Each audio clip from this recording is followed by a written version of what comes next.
Баршаңызға сәлем. Сіздерді өзімнің каналымда көргеніме қуаныштымын. Бүгін тез дайындалатын морковный рулет жасап үйренеміз.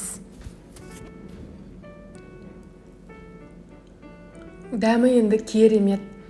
Міндетті түрде менімен бірге жасап көріңіздер. Өте оңай. Алдымен қамырын жасауға кірісеміз. Қажетті құралдарды әдеттегідей описаниеге қалдырамын. Бөлме температурасында тұрған 2 жұмыртқаны жақсылап миксерлейміз. Кейін үстіне қантымызды бөліп салып, тағы да 5-7 минуттай араластырамыз.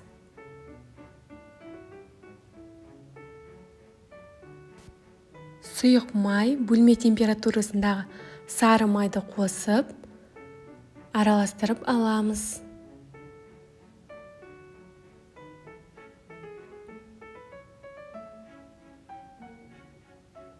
Қопсытқышпен ұнды араластырып, 2-3 бөлікке бөліп, жақсылап біркелкі болғанша миксерлеп аламыз.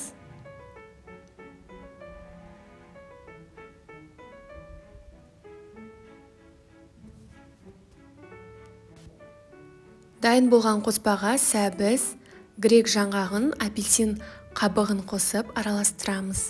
Апельсиннің қабығы өте бір ерекше дәм береді. Өздеріңіз білесіздер, қоспасаңыздар да болады. Дайын болған қамырды противеньге видеода көрсетілгендей орналастырамыз.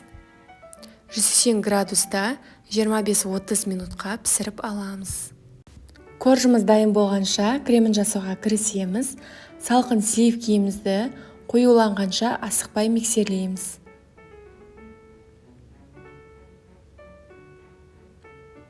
Үстіне маскарпоне қосып, қалауыңызша сахарная пудра қосуыңызға болады. Дәміне қарай. Тағы да жақсылап миксерлейміз. Біздің креміміз осылай өзінің формасын ұстайтындай қою болып шығады. Дайын болған коржды осылай аударып алдым. Жан-жағын тегістеп кесіп алуларыңызға болады. Үстіне кремін жағып, рулетімізді жинаймыз. Ортасына қалауыңызша жеміс-жидек қосуыңызға болады.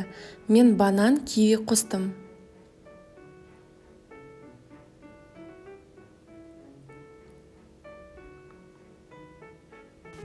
Видеода көрсетілгендей рулетімізді орап, жарты сағатқа тоңазытқышқа қоямыз. Рулетті тоңазытқыштан алдым. Қалауыңызша оформление жасауыңызға болады. Мен кремді осылай үстіне жағып, банан, кивиді қойып, әсемдедім. Бұл морковный рулетті міндетті түрде жасап көруге кеңес беремін. Менің каналыма тіркеліп, қолдап жіберуді ұмытпаңыздар.